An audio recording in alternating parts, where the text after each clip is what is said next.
Fry natin. Lagyan natin po ng tubig, guys.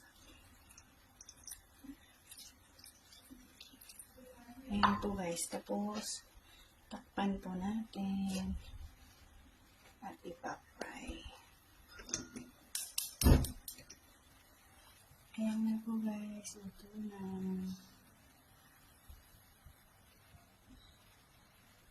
Ayan yung dampo. Kain po, guys. Dumpling. Ito po.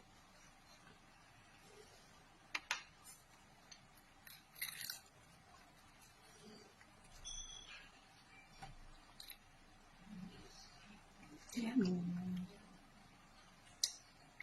Ito po ang aking lunch. At saka piso. Piso po, guys. Ito po, piso.